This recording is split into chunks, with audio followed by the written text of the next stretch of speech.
हाय दोस्तों, कैसे हैं आप सभी लोग। मैं यशवंत गौरव पूर्वांचल करियर क्लासेस में आप सभी लोगों का स्वागत करता हूं। और बताइए क्या हाल है आप सभी का। आशा करते हैं आप लोग स्वस्थ होंगे और बेसब्री से आप लोग इंतजार कर रहे होंगे कि अगला पोषक तत्व कौन सा होगा। तो कल मैंने आपको बता दिया था, कल आप लोग बहुत बढ़िया से महाशिवरात्रि मनाए होंगे एकदम धूमधाम से।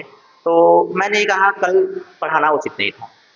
तो कल मैंने लेकिन ये बता दिया था कि जिस तरह से आपके भगवान शंभू, आपके ईश्वर आराध्य आपकी रक्षा करने के लिए तत्पर रहते हैं, उसी तरह से आपका ये जो टॉपिक है, ये पोषक तत्व है विटामिन, ये भी आपकी रक्षा करने के लिए हमेशा तत्पर रहता है, सभी रोगों से लड़ने की क्षमता प्रदान करता है आपको। इसलिए इसको पढ़ना जरूरी हो जाता है और जब जरूरी है भाई तो पढ़ना पड़ेगा ही। नंबर यहाँ से बनते हैं तो एक एक नंबर आप लोगों के लिए महत्वपूर्ण होता है। तो 25 नंबर अगर लाना है तो बढ़िया से पढ़ना है। तो जब बढ़िया से पढ़ना है दोस्त तो चलिए चलते हैं देर ना करते हुए अपने टॉपिक पर। तो आपकी टॉपिक क्या है आज की टॉपिक है आपकी विटामिन। क्या टॉपिक है भाई? तो विटामिन टॉपिक है आपकी। मैंने कुछ नोट भी कर दिया था, तो चलिए उसी पर शुरू कर देते हैं। तो ये क्या टॉपिक लिखी हुई है आपकी? विटामिन। विटामिन क्या होता है दोस्त? तो विटामिन होता है जो हमें रोगों से लड़ने की क्षमता प्रदान करता है। हमारे शरीर में होता तो नहीं है, इसे बाहर से ग्रहण किया जाता है। इसे क्या किया जाता है? बाहर से इसको ग्रहण किया जाता है। ठीक है, आप लोग बोर्ड पर नजर बनाए रखिएगा, मैं ऐसे बता रहा हूं। इसे क्या किया जाता है कि बाहर से ग्रहण किया जाता है, हमारे शरीर में होता नहीं है विटामिन। जब ग्रहण करते हैं तो इसकी थोड़ी सी मात्रा हमारे शरीर जो भी कार्य होते हैं उसको पूरा करने के लिए तत्पर हो जाता है। ठीक है, तो अब ये जो विटामिन है इसकी खोज किसने की थी? खोज और शब्द का प्रयोग किसने किया था, इस पर बड़े लोगों को कंफ्यूजन आती है, बहुत दुविधा में रहते हैं लोग। तो विटामिन की खोज किसने की थी? N.I. ल्यूनिन नामक वैज्ञानिक ने की थी। किसने की थी भाई? N.I. ल्यूनिन नामक वैज्ञानिक ने इसकी खोज की थी। और शब्द का प्रयोग, विटामिन जो शब्द है इसका प्रयोग कैसिमर फंक ने किया था। किसने किया था भाई? कैसिमर फंक ने किया था।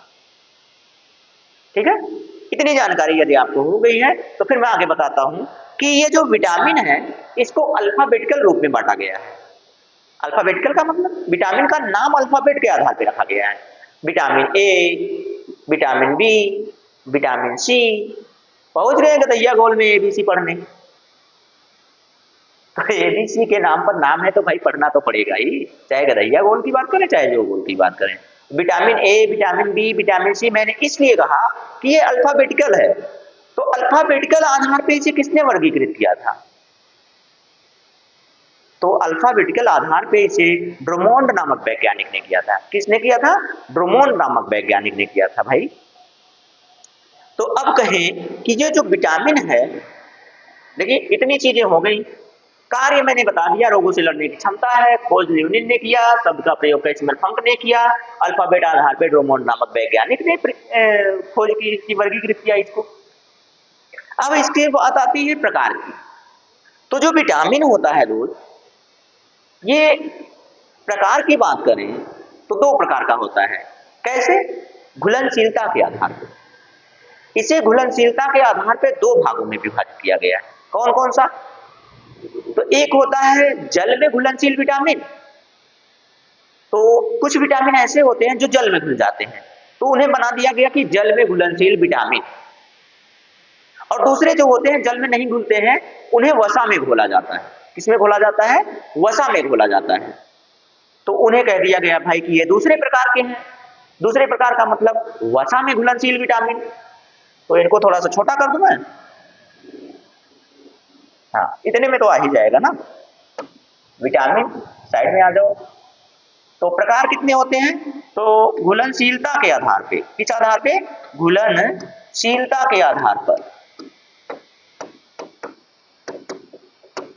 घुलनशीलता के आधार पर दो प्रकार के कौन कौन से? चलिए यहां बता दे रहा हूं। जल में घुलनशील विटामिन, जल में घुलनशील विटामिन, जल में घुलनशील विटामिन। ठीक है, ये हो गए। दूसरा क्या होता है? वसा में घुलनशील विटामिन। वसा में घुलनशील विटामिन। ठीक है, विटामिन, वसा में घुलनशील विटामिन और जल में घुलनशील विटामिन, दो प्रकार के होंगे। अब ये बात आई कि जल में घुलनशील विटामिन कौन से होते हैं और वसा में घुलनशील विटामिन कौन से होते हैं, इनको देख लेते हैं। तो भाई जल में घुलनशील विटामिन आपका होता है, क्या हो गया भाई, कलर नहीं चेंज हुआ,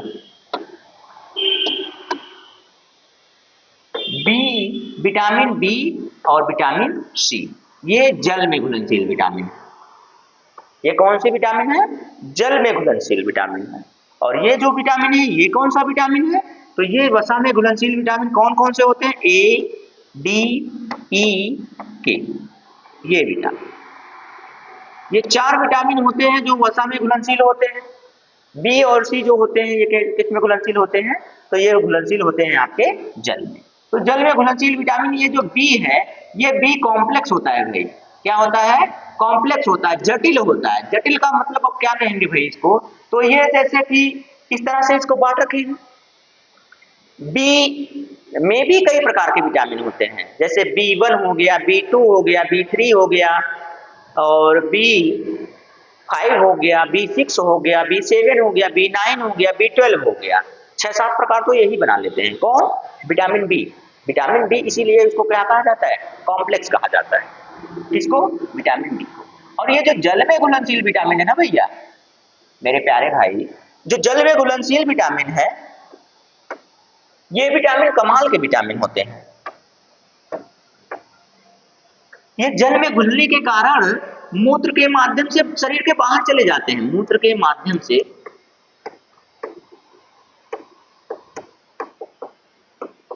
शरीर के बाहर चले जाते हैं। कहां चले जाते हैं, शरीर के बाहर चले जाते हैं, ठीक है, शरीर के बाहर चले जाते हैं। शरीर, मूत्र या यूरिन कहते हैं अंग्रेजी में, अंग्रेजी माध्यम वाले जान भी जाओ आप लोग भी, यूरिन के माध्यम से शरीर के बाहर चले जाते हैं, ठीक है, जल में घुलनशील विटामिन ये होते हैं। इसीलिए इनको डेली यूज में हमें क्या करना पड़ता है, डेली यूज में हमें रखना पड़ता है। इनका भंडारण हमारे शरीर में नहीं हो पाता है, डेली नीड होती है इनकी। डेली नीड वाले कौन से विटामिन होते हैं, तो डेली नीड वाले विटामिन होते हैं बी और सी, जो जल में घुलनशील होते हैं। क्यों, क्योंकि ये हमारे शरीर में टिक नहीं पाते हैं, रुक नहीं पाते हैं, ये मूत्र के माध्यम से शरीर से बाहर चले जाते हैं। बाकी सब वसा में घुलनशील है, जल में घुलेंगे ही नहीं, तो जल के साथ बाहर कहाँ जाएंगे। तो ये कुछ टाइम के लिए स्टोर हो जाते हैं, लेकिन बी और सी स्टोर नहीं हो पाते, ठीक है। तो ये हो गया आपका। तो भाई जब इतना मैंने ये सब बता दिया आपको, रोगों से लड़ने की क्षमता दे दिया आपको, तो अब चलते हैं अगले पेज पर। अगला पेज क्या कहता है भाई, तो अगला पेज जो आपका है वो ये विटामिन ए से शुरू किया जाए। क्या किया जाए, विटामिन ए से शुरू किया जाए। नजर आप वहीं पर बनाए रखिएगा, मैं एक्सप्लेन कर रहा हूं बढ़िया से। विटामिन ए का रासायनिक नाम क्या होता है जरा बताइएगा। तो विटामिन ए का रासायनिक नाम होता है रेटिनॉल। क्या होता है भैया, रेटिनॉल। आप देखेंगे मिल जाएगा रेटिनॉल।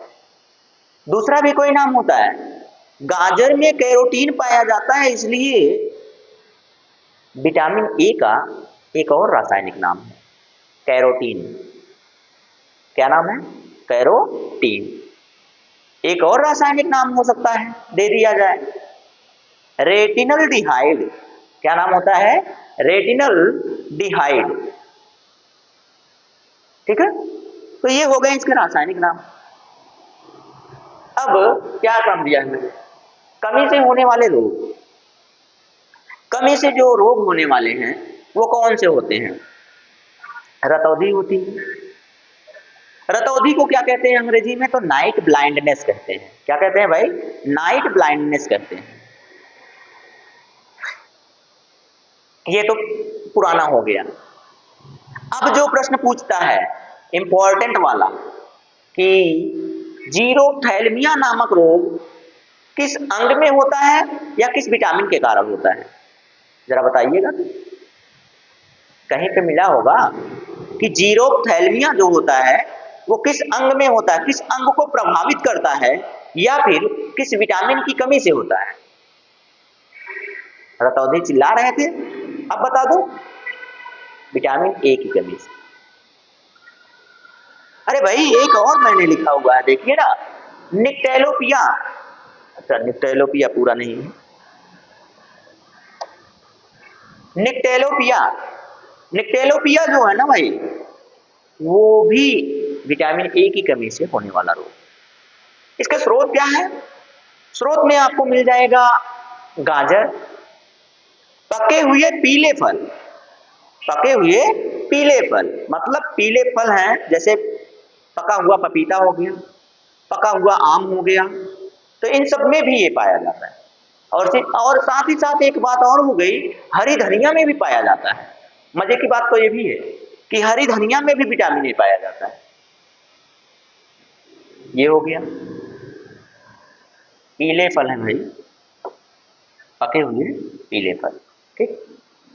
उसके बाद उपनाम, अच्छा इनका उपनाम भी है, दूसरा नाम भी है। रासायनिक नामों में इतने नाम कंफ्यूज कर दिए। दूसरा नाम एंटी इन्फेक्शन विटामिन किसे कहते हैं, जरा बताइए। एंटी इन्फेक्शन विटामिन किसको कहते हैं? तो भाई विटामिन ए को एंटी इन्फेक्शन विटामिन भी कहते हैं। मिल गया, हो गया। तो ये जो विटामिन ए है, इसके बारे में थोड़ी सी और जानकारी देना जरूरी समझता हूं, इसलिए दे रहा हूं ताकि आपको कोई दिक्कत कभी ना हो। विटामिन ए जो होता है ना भाई, ये रोडॉप्सिन, रोडॉप्सिन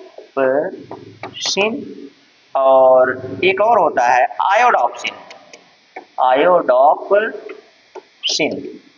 नामक दो पदार्थ का निर्माण करता है, नामक पदार्थ का निर्माण करता है। विटामिन ए निर्माण करता है जो आंखों की रोशनी या आंखों में जो कमियां आती हैं उनको दूर करने का कार्य करते हैं। कौन? रोडॉप्सिन और आयोडॉप्सिन। कौन बनाता है? विटामिन ए। तो विटामिन ए के बारे में इतनी जानकारियां आपके लिए बहुत है भाई, नोट कर लीजिए या स्क्रीनशॉट मार लीजिए। मैं तो कहूंगा स्क्रीनशॉट मार लीजिए, और क्या कह सकता हूं आपको। स्क्रीनशॉट मार लीजिए, बहुत ज्यादा सा समय नहीं है आपके पास।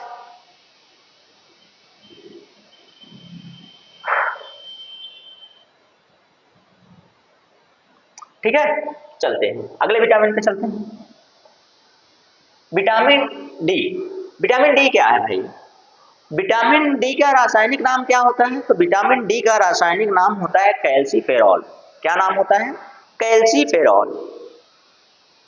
तो अब ये जो कैल्सीफेरॉल है भाई, इसकी कमी से होने वाला रोग क्या है? कैल्सीफेरॉल नामक विटामिन की कमी से होने वाला रोग जो होता है वो होता है रिकेट्स, जो बच्चों में होता है। बच्चों में रिकेट्स हो जाए तो उनकी शरीर की हड्डी जो होती है वो कमजोर हो जाती है, टेढ़ी मेढ़ी हो जाती है। और वयस्कों में भी इसकी कमी होती है तो उसमें क्या हो जाता है? एस्ट्रोमेलाइकिया, एस्ट्रोमेलाइकिया होता है। क्या हो जाता है भाई? एस्ट्रोमेलाइकिया हो जाता है ना। एस्टियोमेलाइकिया सही है, हाँ सही है। ये रोग हो जाता है वयस्कों में। इसका स्रोत अगर जान लें हम लोग, स्रोत ही इसके बाद होगा, और क्या होगा? हाँ स्रोत। स्रोत क्या होता है? तो स्रोत होता है सूर्य का प्रकाश। क्या होता है? सूर्य का प्रकाश। जो सूर्य का प्रकाश होता है उसमें 3 प्रकार के अल्ट्रावायलेट रेज आती हैं। कितनी प्रकार की? 3 प्रकार की अल्ट्रावायलेट रेज आती हैं। Ultraviolet A, ultraviolet C, ultraviolet B. अब इसमें से लाभदायक कौन सा होता है? तो अल्ट्रावायलेट ए जो होता है हमारे शरीर के लिए लाभदायक होता है, जो सुबह में और शाम में मिलता है। ज्यादातर सबसे अच्छी मात्रा इसकी सुबह में मिलती है। विटामिन ए में अल्ट्रावायलेट ए, विटामिन डी में अल्ट्रावायलेट ए, सूर्य के प्रकाश में। अल्ट्रावायलेट ए जो होता है ये सुबह के समय सबसे ज्यादा अच्छा मिलता है। फिर अगर बात करें दूसरे की, विटामिन सी की, विटामिन बी को छोड़ दीजिए, वो हमारे लिए बहुत लाभदायक या हानिकारक नहीं है, इसको छोड़ दीजिए। विटामिन सी की बात कर लेते हैं। विटामिन सी जो होता है ना, ये बहुत ही हानिकारक होता है हमारे शरीर के लिए। त्वचा संबंधी रोग हो जाता है इसके कारण। इसके कारण क्या हो जाता है? त्वचा संबंधी रोग हमारे शरीर में हो जाता है।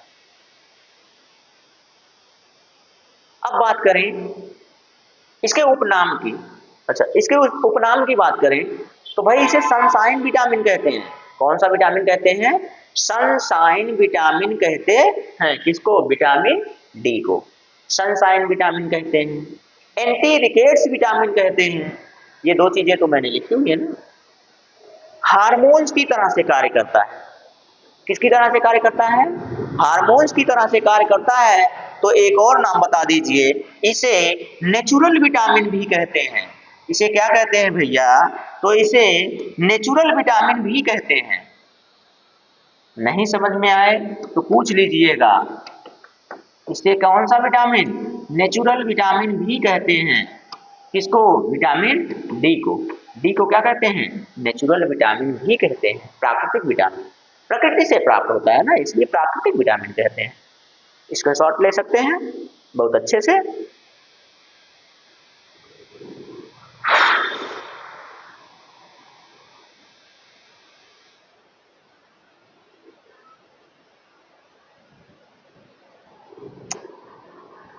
अगले पे चलिए, विटामिन ए हो गया, डी हो गया।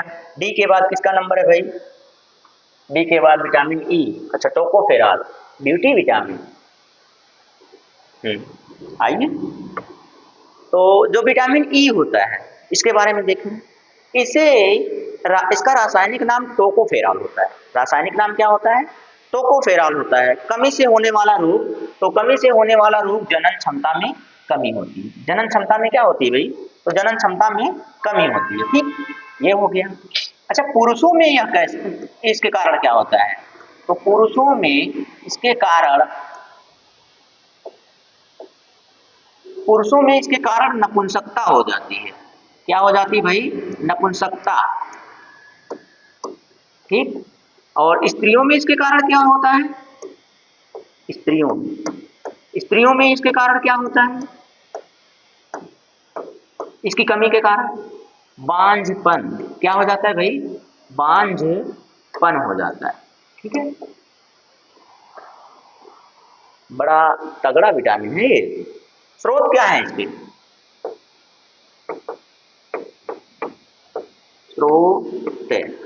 स्रोत क्या होते हैं इसके? अंकुरित अनाज। क्या होते हैं भाई? अंकुरित अनाज।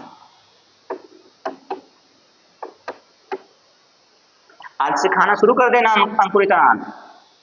अंकुरित अनाज, अंकुरित अनाज में गेहूं, चना, जौ, सोयाबीन के बीज,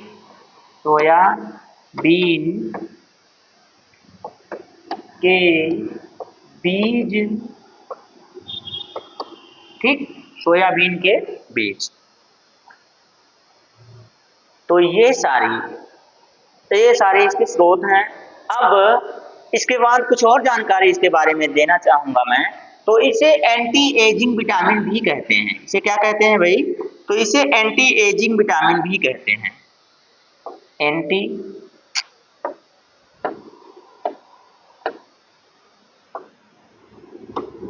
कलर का नहीं ले रहा है भाई, चेंज तो हो गया है, यहाँ पे लिखा है नहीं रहा। हाँ, एंटी एजिंग विटामिन भी कहते हैं इसको। एंटी एजिंग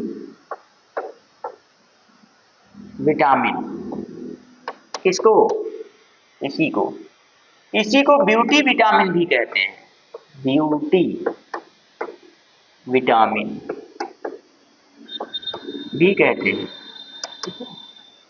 ब्यूटी विटामिन भी कहते हैं इसी को। एंटी स्टेरिलिटी विटामिन भी इसी को कहते हैं। क्या कहते हैं? एंटी स्टेरिलिटी विटामिन भी इसी को कहते हैं। ठीक है, एंटी एजिंग, एंटी स्टेरिलिटी और ब्यूटी विटामिन, ये सारे विटामिन ई के नाम हैं, उपनाम हैं। क्यों कहते हैं? क्योंकि यह 30 वर्ष से जो अधिक व्यक्ति 30 वर्ष के जो व्यक्ति होते हैं उनकी एज हमेशा कम करने का प्रयास करता है। क्या करता है? कम करने का प्रयास करता है। कौन? तो विटामिन ई।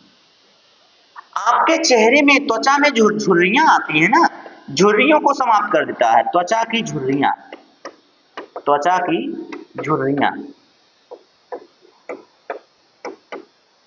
को नहीं आने देता है, रोकता है। वो नहीं आने देता है या फिर क्या करता है, रोकता है, रोकता है, आने नहीं देता है यानी कि रोकता है। ठीक, अब झुर्रियां नहीं आएंगी तो चेहरा एकदम चमकता हुआ बनता है। क्या होगा, चमकता हुआ। अरे इसका मतलब ये नहीं है दोस्त कि विटामिन ई की गोलियां खा लो, विटामिन ई की गोलियां वोलियां मत खाना। अंकुरित अनाज खाना आज से शुरू कर दो, सुंदरता बनी रहेगी। फेयरनेस का राज क्या है, तो फेयरनेस का राज है विटामिन ई।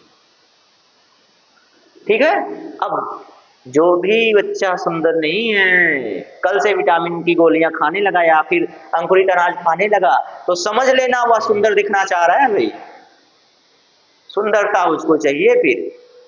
ठीक है, तो एज ज्यादा हो उसे क्या करता है, रोक देता है, 30 से एवं नहीं दिखने देता है। कौन, विटामिन ई। इसीलिए एंटी एजिंग या ब्यूटी विटामिन कहते हैं इसको। किसको, तो विटामिन ई को कहते हैं, नोट कर लीजिए।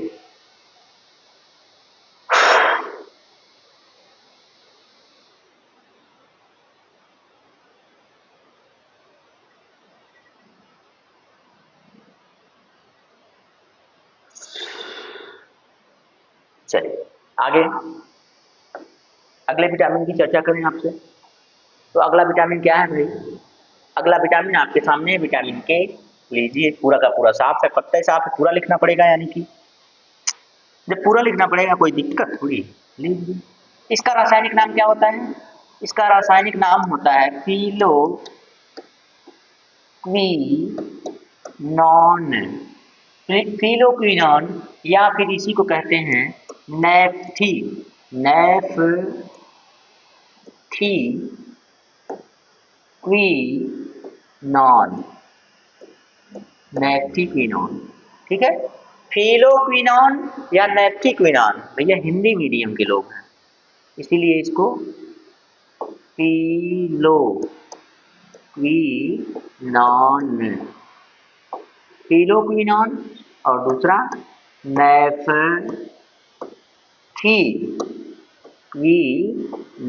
कहते हैं।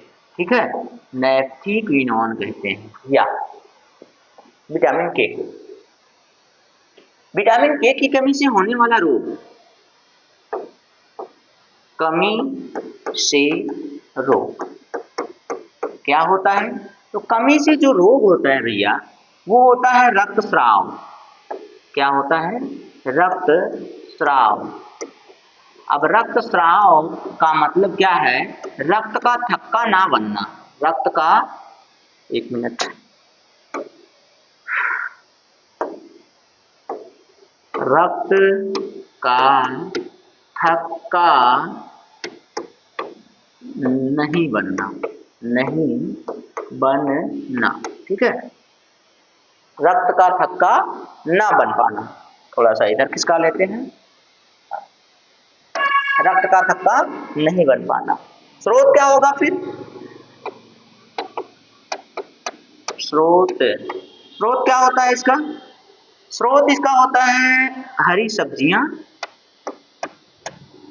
हरी सब्जियां प्लस फल, हरी सब्जियां और फल, इसके क्या होते हैं, स्रोत होते हैं। बाकी इसमें कोई खास चीज तो नहीं दिख रही है, नोट कीजिए, इतना नोट कीजिए फिर बताते हैं।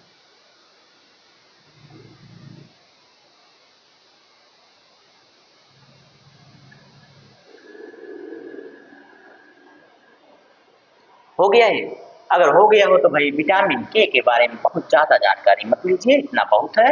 और आज हमें कुछ आवश्यक कार्य से जाना पड़ेगा, इसलिए कॉम्प्लेक्स को शुरू करने का मन नहीं कर रहा है हमारा।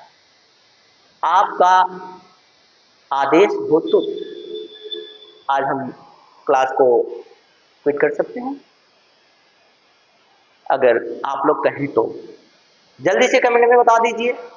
और ऐसे ही बेहतरीन कंटेंट को प्राप्त करने के लिए हमारे पूर्वांचल करियर क्लासेस को सब्सक्राइब कर लीजिए, लाइक कर दीजिए और अपने दोस्तों, भाई बहनों और प्रियजनों में शेयर कर दीजिए, ताकि वह भी इंसान बिना शुल्क के, बिना किसी कास्ट के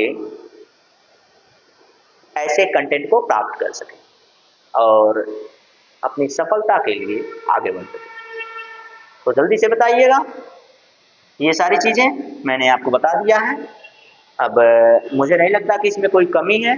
बाकी बचा है आपका सी और बी, बी और सी, यानी कि जल में घुलनशील, वसा में घुलनशील मैंने खत्म कर दिया है। और ऐसा नहीं लगता है कि आप लोगों को कहीं कोई दिक्कत होने वाली है। इससे बाहर विटामिन से प्रश्न नहीं आएगा, इतना जान लीजिए। इससे बाहर अगर आया मैं हूं। और प्रैक्टिस में भी अगर कुछ बचा होगा तो मैं जोड़ दूंगा, ऐड कर दूंगा प्रैक्टिस में।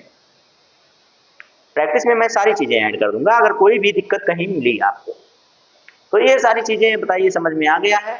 तो इसके बाद मैं अब आप लोगों से इजाजत चाहूंगा कि भाई मैं अगले दिन आपको पार्ट 2 में, विटामिन पार्ट 2 में जो बचा हुआ पार्ट है उसको समाप्त कर दूंगा, सी और बी कॉम्प्लेक्स। ठीक है दोस्त, तो आज के लिए बस इतना ही दोस्तों। जय हिंद, नमस्ते, टाटा, बाय बाय।